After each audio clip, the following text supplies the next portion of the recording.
I had such a cool conversation today with Sahil Lavingia. He is the founder of Gumroad.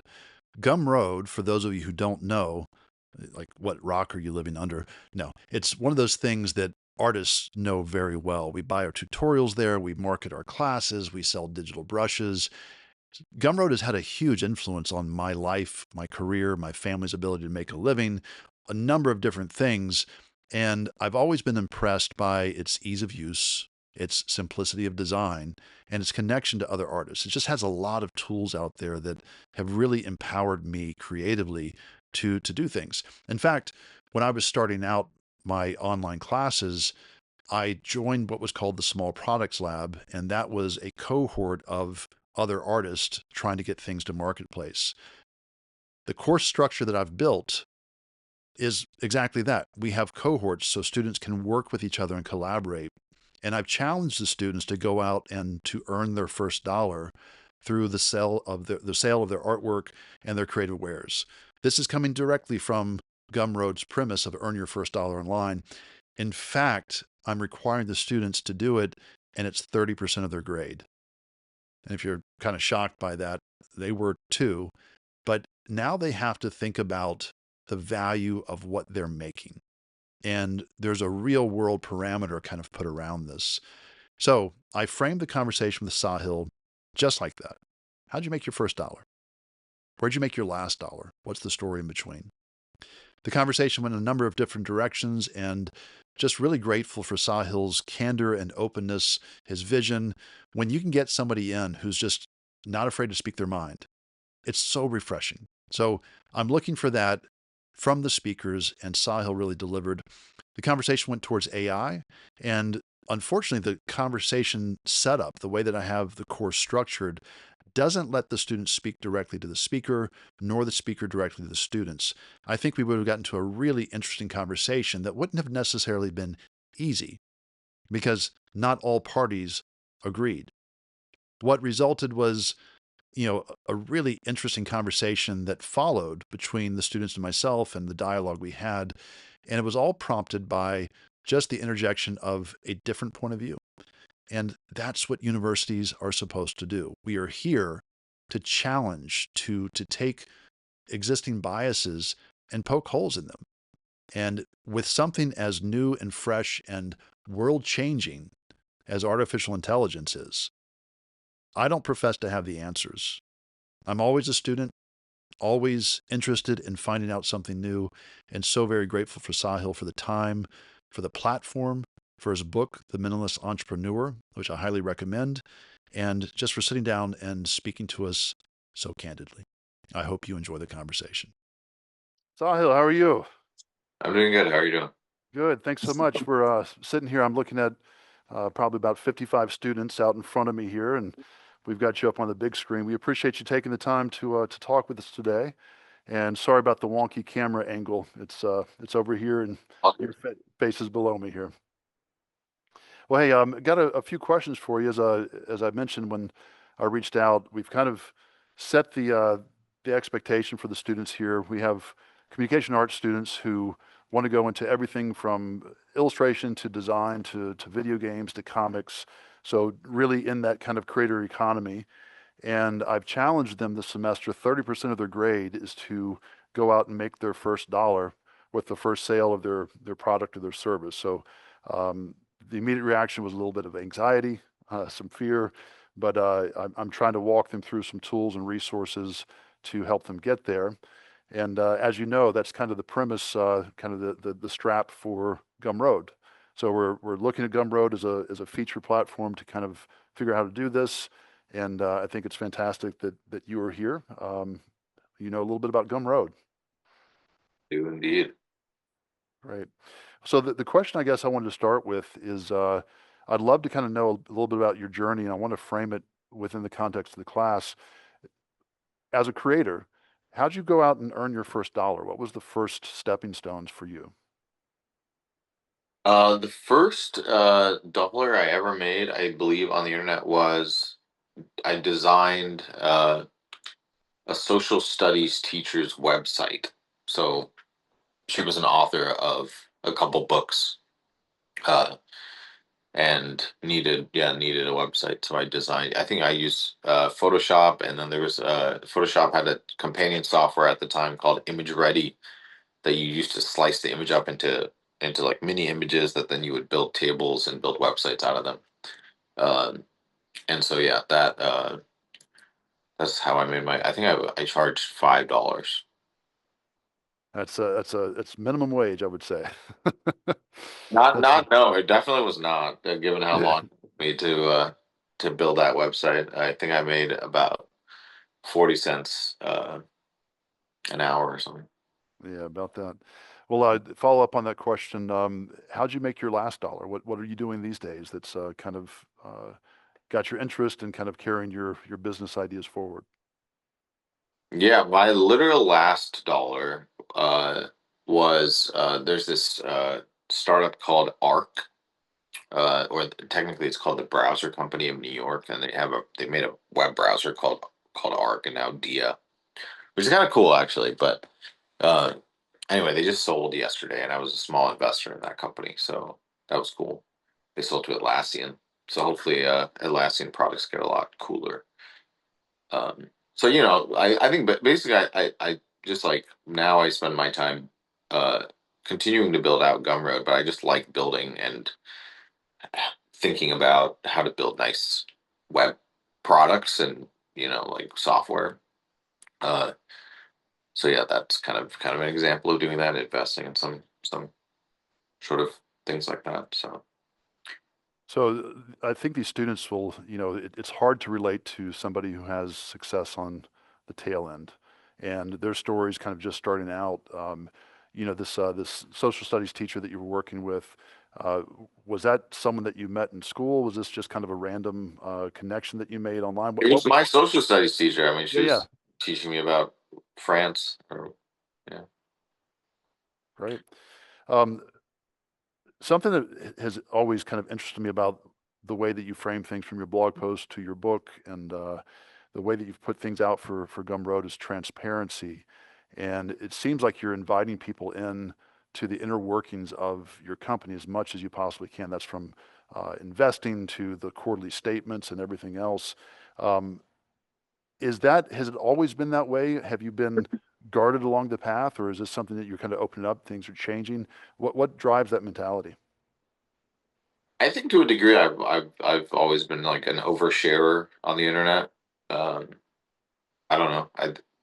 Maybe it's narcissism or something, but I think my thoughts are cool. I want other people to hear them, think them too. So yeah, I don't know. I've always I think the business transparency and this sort of like trying to teach people, okay, this is how like running a business like this kind of looks like, and the P&L of the business, and what goes in, what goes out, what are the risks, what do you actually do. Um, that kind of came over time. Mostly, I think as a when I left San Francisco, it was kind of a way of almost like staying in touch with those people. Um, it's hard to stay in touch with people when you don't live in the same place. So Twitter and sharing business insights or whatever, and like having a back and forth conversation. Because generally, when you share stuff, you're inviting feedback.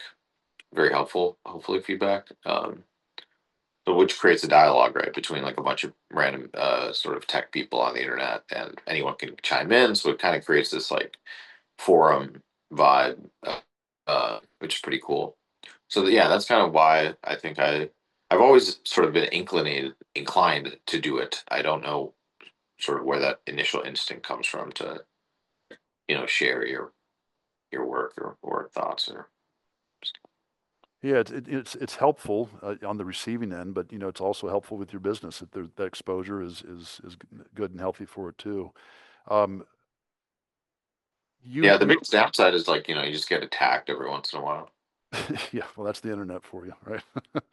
You have to um, be okay with trolls and haters. yeah. Uh, so you had this wild ambition to build a $1 billion company, and I mean that's a pretty amazing thing to kind of put out there and to chase. Was that there from the beginning? Was that something you said, what's the craziest idea? How did you frame that in the first place? And I know that a lot in the minimalist entrepreneur is kind of about that initial framing and then kind of reevaluating once you built Gumroad and you're kind of iterating off of that. But as these students are kind of heading out, I'm trying to encourage them to think as big as they possibly can. But $1 billion ambition, where does that come from? How did you pragmatically think about approaching that?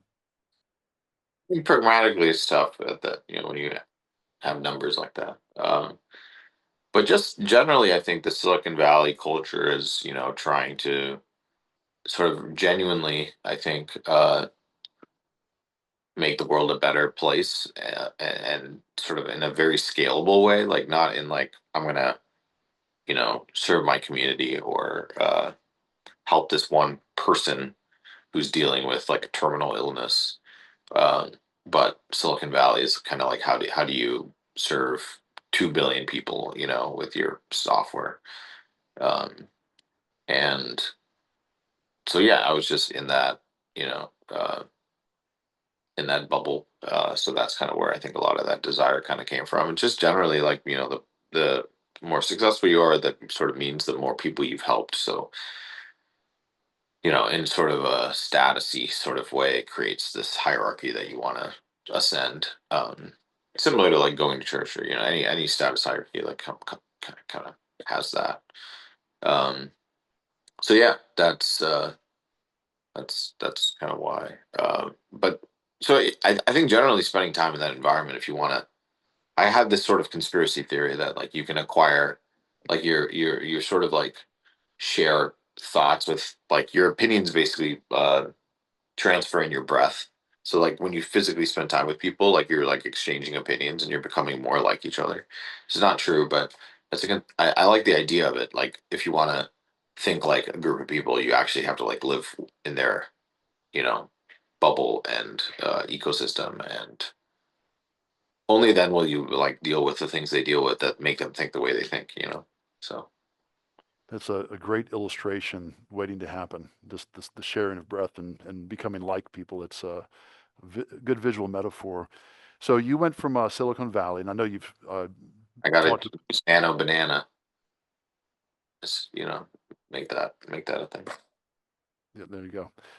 You went from Silicon Valley to Provo, Utah, and you talk about that kind of culture shift and everything else. Did you end up out there at Brigham Young University doing drawing classes or something?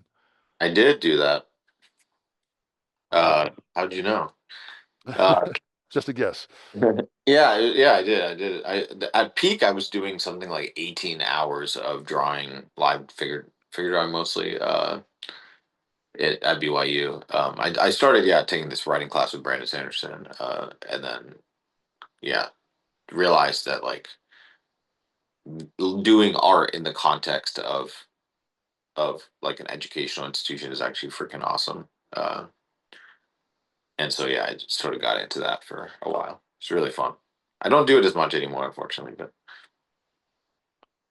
When you decided to kind of create Gumroad, I was listening to an interview you had. You said you were trying to solve a problem for yourself and then figuring out how to kind of scale that up. I was sharing that with the students a little bit earlier before we brought you in. Can you talk about that mindset a little bit about what that actually means to solve something for yourself and then determine if this is something that's worth chasing and pursuing? So it seems like that's where Gumroad started for you. yeah, I mean, some people like think of, I don't know, building businesses like in a career where they can like do it mechanically. For me, I don't like, they can learn how to build businesses. Like they can find a group of people and like serve them and stuff. Uh, I can't really do that. I think I just like to live my life, and I'm like, oh, I wish this thing existed. That's like then make it. I don't know. It doesn't seem that crazy. And so you just like live your life, and you run into things where you're like, oh, I wish this. It's kind of annoying that it took me like 20 minutes to do this task on my computer. Um, oh, it would be, I spent an hour like organizing my photos or something like that. Then you can pretty quickly sort of build some software that encapsulates that task, so you don't have to do it over and over again. And some of those things turn into like really large businesses and startups and Google, but most things don't. So I think I don't know, different ways of thinking about it. So as you were kind of starting Gumroad, and I think you said that you were designed an icon, you're trying to figure out a marketplace for that, and then you got a you. The story goes that you took the weekend and you built it, like the initial prototype or the initial function, and you put that up into some forum, and it just kind of it got tons of attention all of a sudden. How did you know where to place that, like the market and the right people to reach out to even get that type of initial reaction? Yeah, I mean, there was a lot of luck involved. I feel like the older I get, the more I realize how much luck is involved in things. Um, the initial audience was I posted on Hacker News. So like if you're in tech or like startups or coding or whatever, like generally you spend some time on Hacker News, which is like Reddit for programmers or tech adjacent people, etc. Uh, so I posted it there and it did decently well. Was number one for a while, I think, uh, in 2011. Uh, and so that was kind of like an initial like and the initial feedback of like, oh, this is an interesting idea, worth spending more time on. Most things I build and put out there, immediately it's like, okay, that was stupid. Like there's no interest uh in this thing that I spent 20 hours on, which is totally fine. Like for example, recently I released a animated short film on, just put on YouTube for free. uh it took a lot of effort, uh and I think it has like 800 views or something like that. um but if I tweet something like offhand, it takes like 2 seconds and it might get 2 million views or something. uh so yeah, it's just different. Yeah, different risk reward. Yeah, the efficiency of something like that is pretty wild when you think about time in and what you get in return. Um, so just that kind of foundational story for Gumroad, what was the next step? So we're talking in this class about right now they're working in cohorts. This goes back to the small products lab. That was my first thing I launched through Gumroad, was just with a little cohort of people, and it was super helpful to have that outsourced accountability. Um, with your own startup, you had initial interest. Did you immediately put a pitch together? Did you go out and seek funding at that point, or did you have to kind of show proof of concept further with an MVP or something like that? Yeah, I mean, I built I built Gumroad as Gumroad. Like I just built the final product. Oh, wow. It's the nice thing about software is you don't have to, like, in most forms of production you have to make prototypes. Like in the case of like websites and web apps and stuff, you don't have to make prototypes. You just make the final thing, right?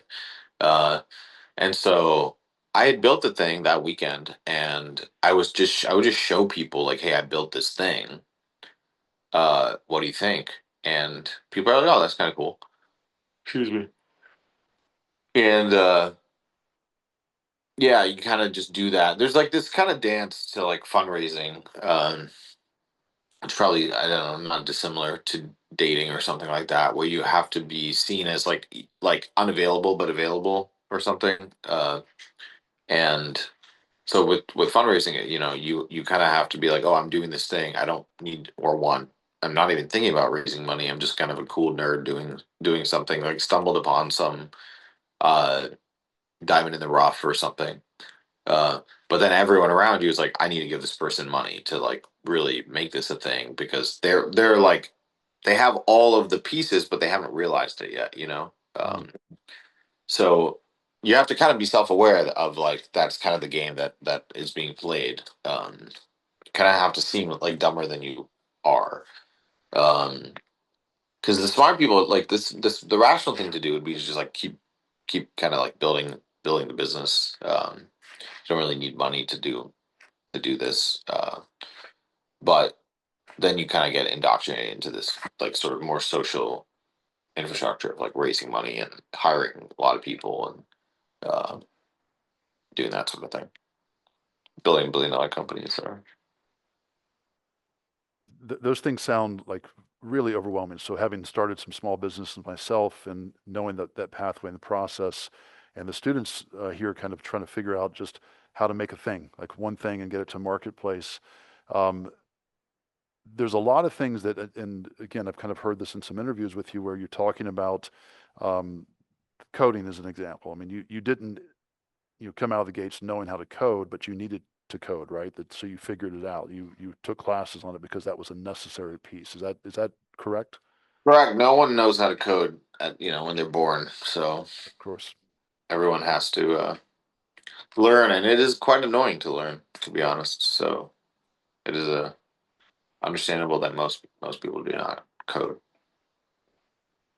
And you took a class that was a free kind of online class. Is that right? Yeah, so Stanford uh, puts at least this class. I think they still do this. It's used to be called CS 193P. Maybe they've changed the name of the class by now, but basically that was like their iOS app development class. So I took that. Excuse me, sorry. I took that in over like the course of like 2 or 3 weeks. One summer, learned iOS development. iOS development is pretty simple actually, because you're not like, you can think of it like you're just building like the top layer on top of this crazy stack that Apple has built. So like you're just building this like table of you know events in your local area or whatever. You could build that in like 4 hours or something. Um, the hard part is like the web API backend. Um, but yeah, so that's kind of how I learned. I this free online class that was just the recorded version of the Stanford class. So you can get like a Stanford level education on iPhone app development for anyone can get that. It's pretty That's cool. amazing. It's pretty amazing how accessible things are. Um, Great. We've got Kyle Webster coming in a couple of weeks, and I know that you know Kyle, and I got to see Kyle's kind of rise to become the digital brush king of the world. So he's now, I'm not sure if you're still up with him, but he's over at Procreate now and designing their digital Yep. brushes and doing some pretty amazing things. But Yep. He's like a design god. Like it's kind of crazy to think about it. Like imagine if like the same like Da Vinci and everyone used the exact same brush maker. right, Like this yeah, like absurd. Like oh yeah, every movie you've ever seen was painted with this guy's brushes. Okay, it's like he's like the Elon Musk of brushes, or whatever. yeah, I remember there was an article that came out in Wired magazine about how I make over $100,000 a year with digital brushes, and his star just really rose. But he's got a really interesting story, and I think as it holds true, he kind of found some initial real success on Gumroad and credits you and that platform with a lot of it. Brought you out to dinner or something like that, and Yeah, that's that's awesome. pretty cool. Pretty classy move. Um, He's a classy guy. Classy guy.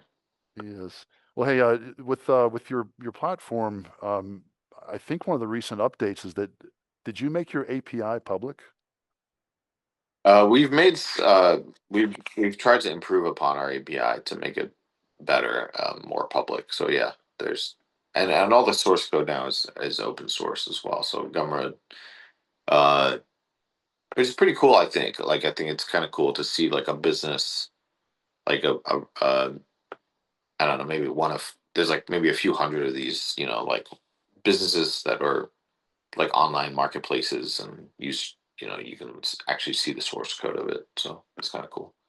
Um, yeah.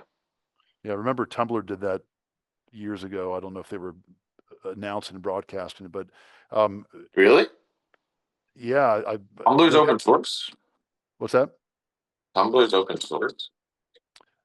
When I went to meet, they had a headquarters here in Richmond, and I went and talked to them. I was asking about some development there, and they're like, "Oh, the API is open." I don't know about open source, but Oh, gotcha, gotcha. They have a really good API. Yeah, Cool. see, I'm probably speaking the wrong language. I'm not the guy who's coding over here. I'm the guy drawing the pictures. So, um, but yeah, they were pretty transparent with things in their early days. That's cool. So with open source here with Gumroad, as these young creators are kind of looking at their own platforms and maybe they're ambitious, they want to build $1 billion, $1 million company or $1,000 company. Um, what does that mean with the code being open? Is this something that they can acclimate to and bring in, reskin, find a new marketplace for it? How would that work for them? Yeah, I mean, basically, what open source means is that the code for Gumroad is not our. It's in the public domain, so it's not. It's not owned. I don't know ownership wise, but basically, like any, you can make any changes you want. You can fork it. You can use it. Uh, you can deploy it and make money off of it, and you don't owe anything back to us. So in theory, you could sort of launch like a clone of Gumroad or like a localized version of Gumroad or a specific version of Gumroad for something, um, and actually build like your own business, using our code. And the theory is that with AI, software engineers, and things like that, this is still, going to take at least a few years. But at some point in the future, you will basically be like, I want, like, you'll be able to have a robot be like, hey, make this like a fork Gumroad and like put it on fontlane.com or something, and change these like three features and like design it visually, and and you'll have like your own font marketplace. Will that be interesting and important? I have no idea, but like you'll be able to make that. But you need a base open source like recipe, right? You need like, you can't just open a restaurant. You need like a cookbook. So this is kind of that. Like it's a kind of a cookbook of like, here's, it's like, I don't know how many lines of code it is. Maybe 500,000 lines of code, uh, something like that. So we all of our code is open source. I also sort of, I do believe that like this sort of AI, ChatGPT and CodeGen, Cursor, Devin, etc. stuff is pretty important for the development of humanity. Like, there's a lot of cool stuff that we'll be able to do when we have a lot more people who are being able to contribute to software. Um, but in order to, uh, and it's almost a sort of synonymous with what tech is. Like tech is about taking the new and latest, not just like websites. Like at one point tech was cars and planes and stuff, and now it's AI. But anyways, part of, I think Gumroad is sort of like, if we want to be a tech company, if we want to contribute to that, then we have to, like, one way of doing that is basically open sourcing, like giving all of our data, to AI to train on, so that it can like learn from us, and become smarter and better at, our coding, our specific tech stack, like Ruby, Rails, etc. So, One of the things that we deal with a lot in the department here is students have concerns over copyright and trademarks and putting the work out there. Is this going to get picked up? Is it going to get used? And there's a friction when it comes to AI and procedural generation and not procedural generation, but drawing a blank here, but the oh use yeah, of AI. Yeah, and so your ideas from the beginning, it seems like you've been very open with like, let the marketplace decide. Let me put them out there. Can you share a little bit about your mentality of just kind of putting things out there, testing them, seeing if they pass or fail? yeah. I mean, specifically on the copyright stuff. Like at the end of the day, like you don't have to put your stuff on the internet for free. Like you get to use Instagram for free, and build an audience and potentially monetize that audience. So I think it's a trade. Like you don't have to participate, and I think the terms are pretty clear. And I think that the most recent like U.S. Supreme Court decision or something was about basically like, uh, the generator of the AI whatever art is, like, each new generation is not like a new copyright case that like you now need to owe money to these artists for or whatnot. Um, but honestly, I just think it's like moot. Like I think it's just like people are focused on like it doesn't really matter. Like what, it's kind of like, what matters is like how many human beings on earth like you as an artist. Like Taylor Swift is Taylor Swift not because she has like a lot of followers or like she owns, sure, whatever, she owns her masters, but what's more important is the story around her owning her masters, so that like she builds a massive, cult of followers, right? And then she can do whatever she wants with that. um it doesn't really matter, like an AI that could like produce amazing Taylor Swift music, like it would actually probably be good for her because it would just make more fan fiction. Like it would make it easier to create, like, make that universe more and more compelling. uh and I do think like copyright works in the for example, if you made like a Harry Potter like movie and you made $40 million somehow, then 100% the law would protect J.K. Rowling and give her, like that money would go to her, if it were obviously inspired by Harry Potter, etc. So you can do stuff for free with but so yeah. Personally, I don't know. I as an artist, I want my work to get used. I want my work to uh have as many. I want more than 800 views on YouTube, right? Like I and it actually, in theory, will get more because AI will watch it a lot, right? So um yeah, so I think that as an artist, your job should basically just be like, how do I become a really good artist? How do I how and basically means ignoring any of, like, basically ignoring all this stuff and just focusing on making art, putting it out in front of people, getting feedback on the art, and then getting better as an artist.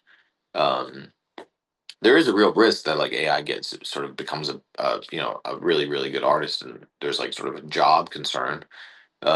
But that's, I think, sort of like a separate economic discussion than like you know more what you should be doing as like a individual. Right. Well, thank you for sharing that. Just kind of spinning off of that, with uh, everything with copyright laws, it's always been a really gray area, right? So I've got some friends who are lawyers, and they, lawyers love that space because it is kind of open-ended. Uh, with these cases and everything else that you're following, is there a way for these students to kind of stay up to date with that information, to kind of track that? Seems like you're very well aware, and you have to be with everything that you're doing. Yeah, I mean, I generally just spend time on Twitter. The algorithms, if you care about this kind of stuff, like, I don't know, just use TikTok, and eventually the algorithms will show you what you want to see. So um, yeah, I think generally I use like the Google Chrome new tab recommendations a lot, actually, as my algorithm. Finding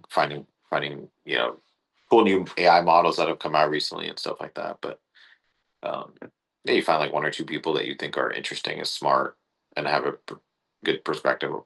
Are basically like news anchors in a way. They just have a one man like news show. Uh, so and it changes over time. Depending on like what's going on and who has like the best point of view on something, access to the right people and whatnot.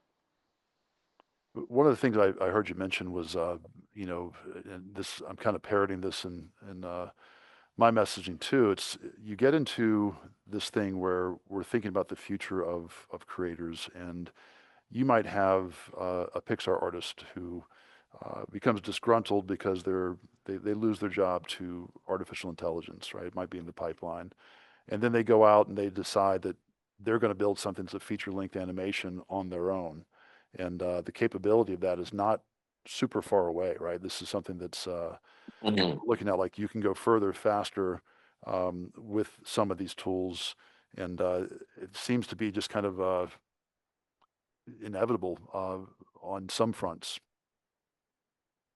Yeah, I think so. Well, I want to open up the floor to the students here a little bit, and got lots of questions coming in here. I'll relay those back to you, Sahil.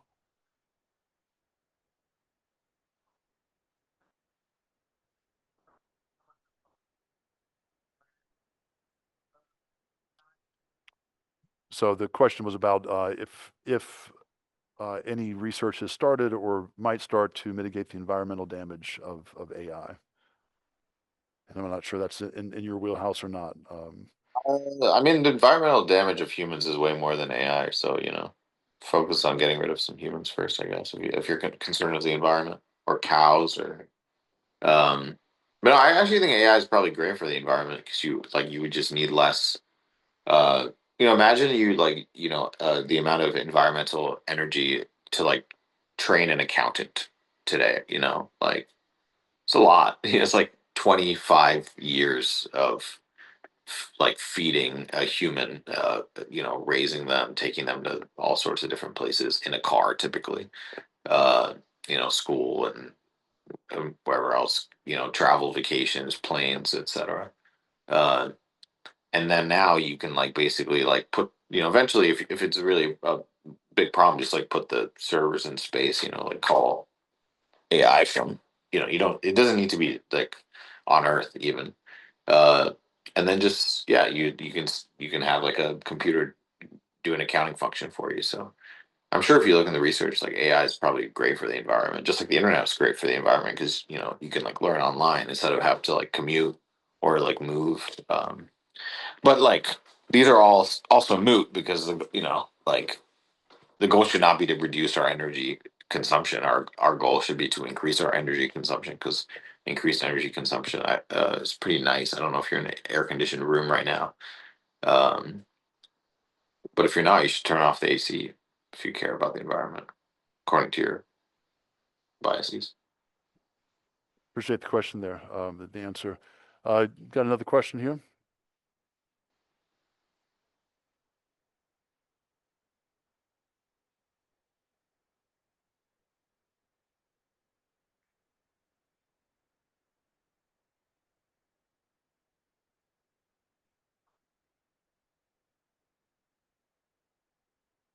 So the question was, if you had a transition from art to programming, how did you balance those things?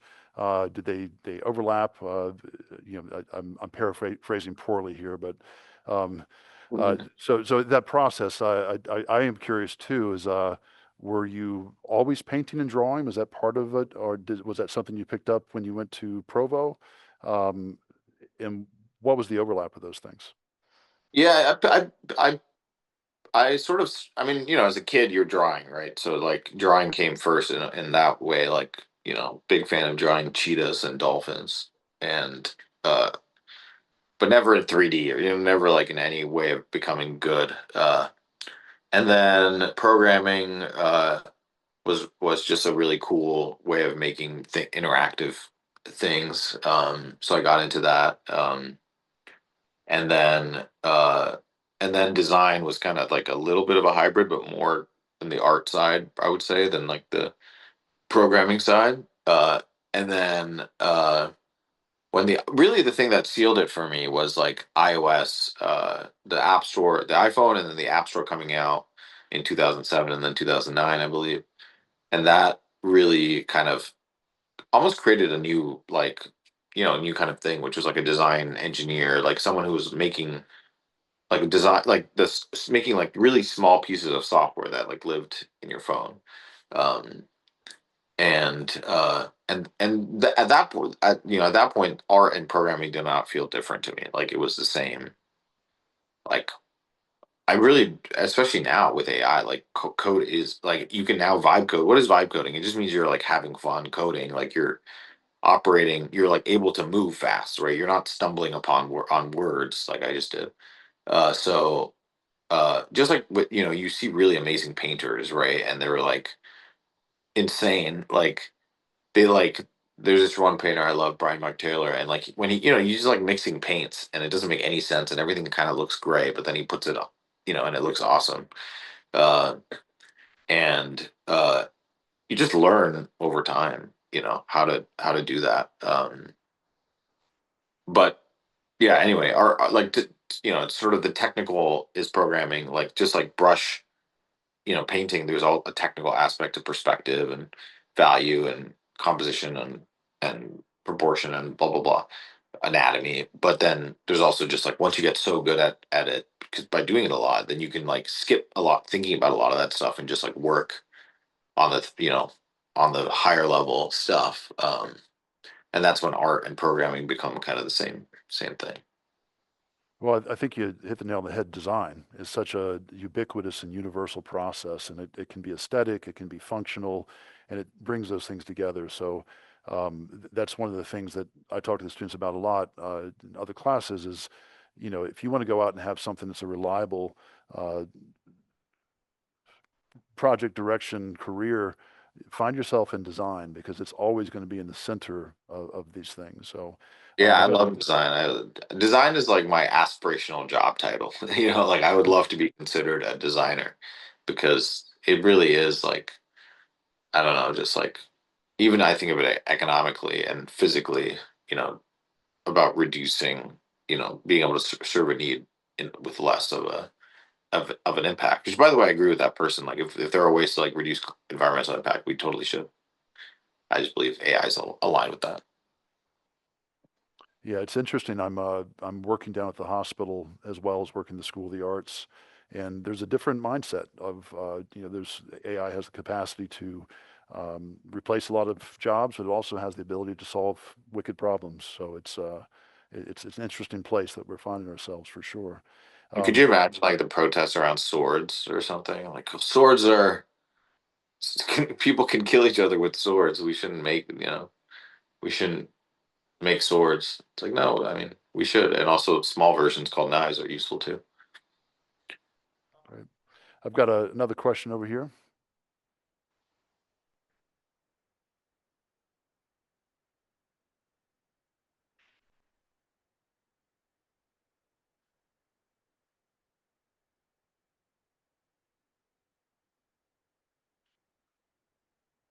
So the question was, are you using AI in design, and are you concerned about taking the human element away from doing it?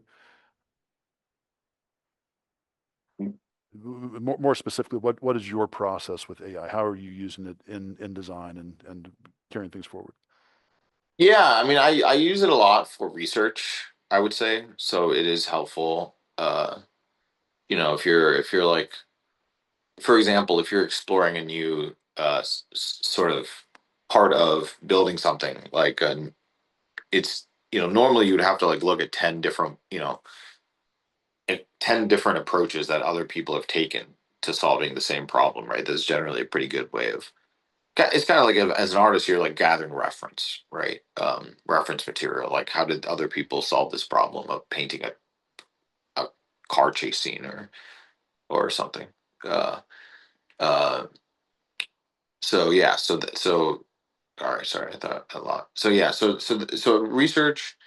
Then I still do a lot of like sketching, paper or Figma, depending, and then I don't really use AI that much. And then I use V0 quite a bit actually for like kind of UX wireframing type stuff. Um, and then I've always kind of designed in code, so I still do that, but now I do it with AI. So the coding is probably the part where it's the most changed because of AI, where you can totally now, sort of say, "Hey AI, build a page that does this," and then it'll do it according to your specifications, like pretty well. But not design it, right? Like just do what you told it to do. It has some aesthetic sense. It's not terrible. Sometimes it's better than what a human would do. Like most humans, at least, right? Like humans who've never designed something, almost definitely AI is better than you because like the average human is so bad at everything. Before they've trained any experience in it, right? Like the average human is terrible at most things. So, uh, and I have experimented a little bit with using GPT 4, I think supported 4.0 supported um, some amount of like image generation that people could use for UI, but I never found it that helpful. I've tried Figma Make, but I haven't really uh, not much. V0 I use a lot for prototyping. But yeah, design honestly has kind of been, I feel like, to a large degree untouched by AI. Like, design is like it's hard. Like AI is really good at repeating an action, and design is not repetitive. Like it's not like you don't go to work as a designer and be like, I'm going to do 40 things, like the same thing 40 times today, right? Like it's kind of like I'm going to focus on one problem the entire week. Um, so I think generally design is hard to like AI will potentially replace some amount of design once it like can do that. Like once it can, it's kind of at 0%, zero right now. It could become a one, and then all of a sudden, 40% of designers are unemployed or not unemployed, but like have to pick up a new set of skills in order to remain employed. Um, but I think that's I don't know. Like I don't see that happening in a few years at least, four or Well, five years. you're touching on the intention of design, right? And the importance of you're kind of solving one problem at a time. And we kind of started off with this class, and so on paper, going out and becoming a creative professional is it's not easily scalable. It's not transferable. You're solving one problem at a time, and it's an interesting approach to business. It's definitely got a novelty component to it as well. So, got a question in the back here.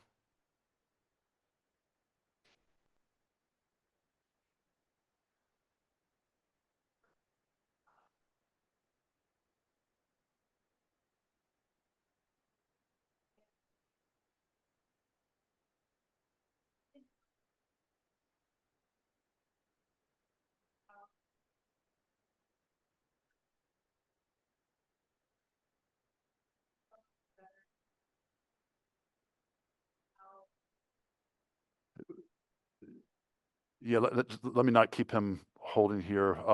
I'll have that conversation with you all a little bit more in depth, and the questions about the human component and what we're going to do with our careers and everything else.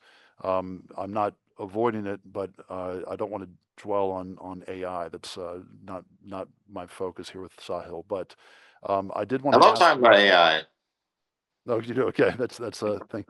So but that's there's going to be like a 5 hour thing. Yeah, it's longer than we have. But I did want to ask you about your efforts towards anti-work and this kind of iterating off of Gumroad. I think I heard you say that this is kind of everything is just building on what you have with Gumroad and kind of refining it, taking it further. And would you mind talking about that effort and kind of vision? Is that something that you're driving? Is it something that you're collaborating with others on?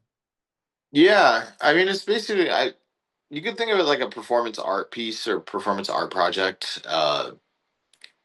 Anti-work is this sort of like movement to uh, there's sort of it's like a subreddit of like 2 million people, and they like think work sucks or like work shouldn't exist. And I kind of agree with them in some capacity, which is like you shouldn't need to work.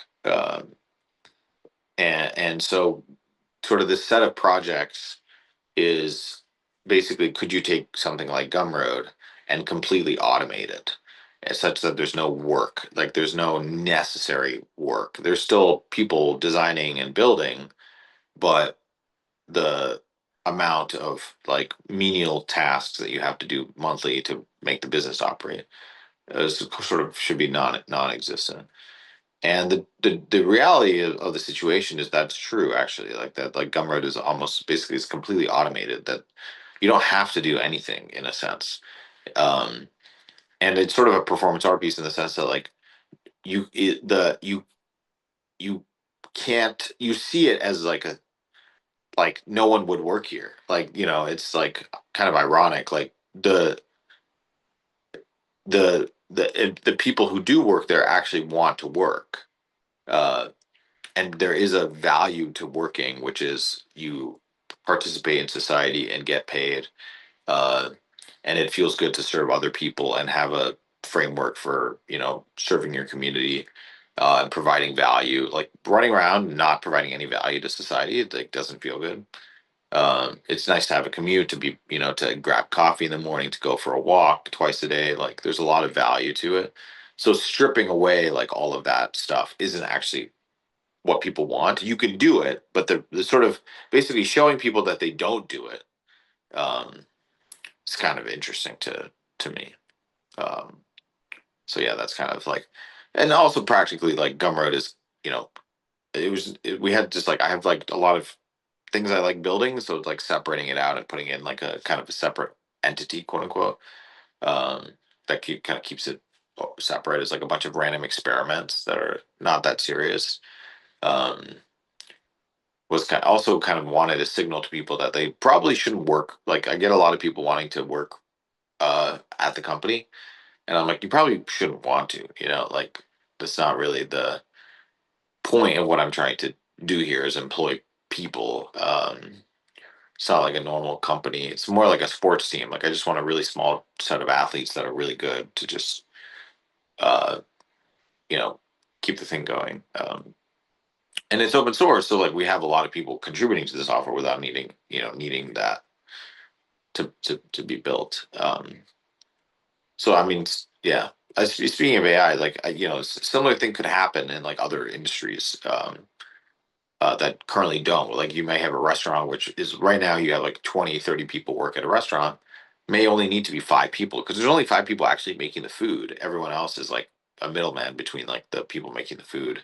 And even the people making the food are not the chefs, but the people who came up with the food. So in theory, you could have automation like replace a lot of you'll just basically have a society in which you'll have more chefs, like more people will need to come up with their own concepts and probably a lot more diners because overall the cost of producing the food will be much lower. It'll be cheaper and more people want to eat out. Therefore, because the number one reason you don't eat out is because it's expensive. So, uh, yeah, I think and generally it ends up working really well, but you have to think like one or two steps down the line in terms of what society will actually look like. So, just to kind of rephrase what you just said there, to use the analogy of we'll have more chefs, in the world of visual communication, we're talking about design being ubiquitous and in the middle of things.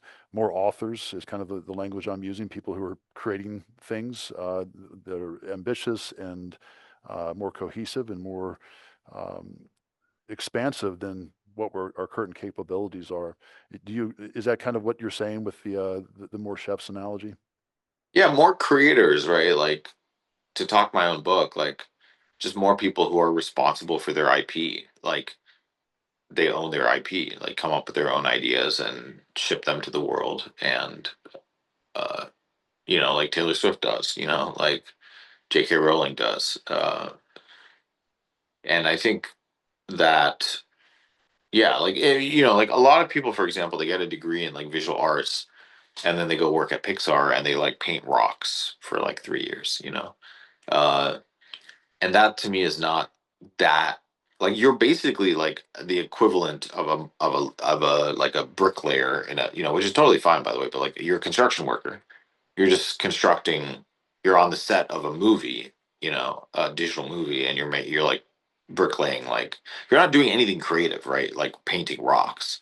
Uh, the art director, the production designer, the director, the CEO of Netflix, like all these people are having real creative impact on the film being made, and you're like painting rocks. And so, who's the artist? Actually, I would argue the CEO, like Bob Iger, is the artist. Steve Jobs, like for Wally, for example. A lot of people, you want to basically want to maximize your impact creatively, your ideas, and I think that automation could have that impact where you'll have more people run. For example, automation around cars, you have a lot more people who own car dealerships and who own car like mechanic shops. So there's far more businesses that exist because of cars than before cars. But you may have seen cars coming and been like, "Oh my God, like my job is gone," because you now have one person can deliver like 100 letters, instead of 10. Like, oh my God, like, and it's true. Like, there are no more people like delivering newspapers, on foot or on bike anymore. But that's now they have e-bikes, and e-bikes are all of a sudden like better than cars in some places. So people are using those. So like um, Yeah, I think you can't predict the future anyways, right? So like just get good, do what you like, and you balance getting good at a sort of a economically viable skill and do what you like and work hard and eventually and basically like your success in society is mostly like how hard did you work. So just like the whether AI exists or not, like it's whoever worked 80% as hard got 80%, you know, in that, of success. And whether that what that success means is dependent on the era. Like, do you get a yacht or a better, I don't know, location on of a pine tree or something. But It's interesting just having you talk about the CEO of this film company or the production pipeline, and it's true. The further you are away from the source, from the blue sky and the vision, the more it becomes production. The more down the pipeline you get.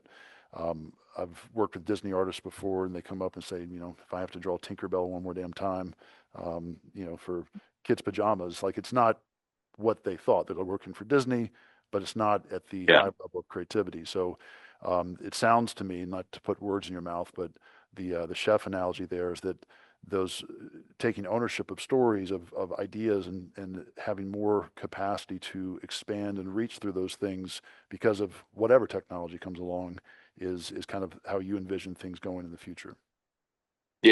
yeah, like you'll have more, a lot more indie video game developers, indie movie making studios. I think the question will basically become like, is like, is that what people want to do when like let's say automation makes it really easy to make your own animated film.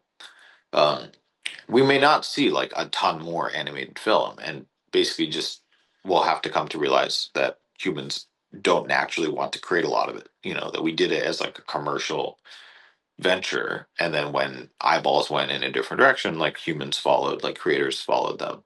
um, but then there are other things that I think humans really do sort of more naturally, like tell like the storytelling aspect of it. Um, yeah. Right, right. Well, other questions? Anything for Sahil? So Sahil, kind of wrapping up, next things for you, it sounds like more autonomy through Gumroad and the independence that kind of creates for you to create personal projects and expand on those things. Yeah, I don't know, man. I mean, I'm struggling right now in terms of like I mean, right now I have a 4 month old, so that's a lot of fun. But um, I do work wise, I'm struggling in terms of like how do I want to be spending. I do have like more free time in the sense that like Gumroad is automated and sort of mature, and these new projects are are sort of experimental. Um, so yeah, I'm still trying to figure out like how I want to spend like 20, 30, 40 hours a week um, productively. Um, I'm not in a huge rush to do it, but I definitely like get antsy. I'm Right. definitely a restless person. I kind of need to do something with my. I can't just like some people can just like do yoga and like listen to audiobooks and like go to the cafe every day or whatever. I can't really do that. So I'm trying to figure out, yeah, how to like even all this AI automation stuff. Like I'm sort of unemployed, like an unemployed me, uh, as a web developer. So I'm thinking about how do I use it to what should my new job in society be? Is there some applicability um, to my what I've learned, my experiences, and what I could use sort of my unique combination of design and engineering and to build or contribute to this like AI move hopefully like or you know yeah, in a good way hopefully. So um, First of all, congratulations on the 4-month old. It's my kids are the best things I'll ever make, so that's part of it. But yeah, what's it's hard interesting, to beat that. yeah, it's It's interesting relatively hearing. easy too. The math is pretty easy on that. Well, the thing that's really interesting and kind of a nice way to kind of wrap this conversation up is you, as somebody who's very successful with this platform that you've launched and these points of connection, you've impacted a lot of people's lives. You're right back to square one, where you're like, I got to figure out what's next. And that's not any different than where I've been, a dozen times in my life. These students are right now. Do you have a process, a method, anything that you're doing to kind of lay it all out, see these things, kind of plan? Is there a method to this, or are you just kind of sifting through it right now? Yeah, I mean, I used to have a method. Maybe I'm just getting old and tired, but when I was younger, I would basically take a class. Like I would sort of think about it like, okay, I want to broadly, get into animation, and like, what skill could I learn that would, one, be useful, but two, give me exposure to like the industry and like other things that are happening. And then I would take a class in like character design or like perspective or anatomy or whatnot. And you'd meet people, in the field, right? They're like a bunch of people trying to get into the field all the time. So I think that's a lot of people are, like they'll be like, oh, you have to do something, like you have to go off the beaten path. I'm like, no, stay on the path. Just like look for shortcuts on the path. Like the path is full of people trying to do what you're trying to do. So like, don't, if you go off the beaten path, you're gonna like not meet all these people, which may hurt your career in the future. Um, like I had a friend, actually a high school friend. She just became the head of BD at Anthropic. It's like $183 billion company. So she's like 33, uh, and probably do Stanford connection or something like that. So yeah, I think that's kind of how I approach it. So I've thought about, yeah, like what skill should I go learn now, uh, or the way I'm thinking about it now, which may not be valid, we'll see, is like, can I apply my skill set to a different market? Like I've been so focused on like private startup small apps. Um, are there code bases that are like super legacy that I can now speak because of AI? Like I can now contribute to a project I couldn't have contributed to before. Um, or should I try to make a video game, or like I don't know. So I've should I work in the public sector? Figure out how to apply this better there. Should I do something in New York City? So yeah, I'm sort of I don't know. No, I'm not in a rush though, so I'm sort of doing a bad job on purpose. Well, you're taking the time to be a dad, and that's great too. So, it's interesting the recontextualizing of knowledge and resources and materials. That's actually what I'm doing at the hospitals right now with video game technology and 3D scanning, and it's amazing how some of these systems are so antiquated. You'd think that healthcare would be at the bleeding edge of things, and sometimes people always do things the way they've always done them, and so that I think it's one of the benefits of experience and age is having a skill set that you can kind of lean into and things that you've acquired, and uh, then kind of looking into those other opportunities. Say, yeah, maybe this applies here. Maybe this solves a different type of problem.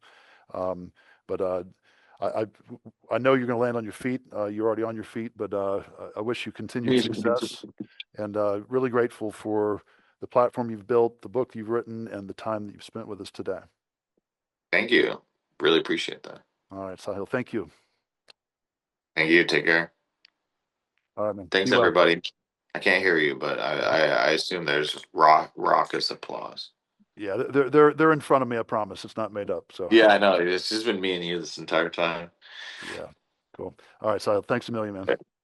Bye.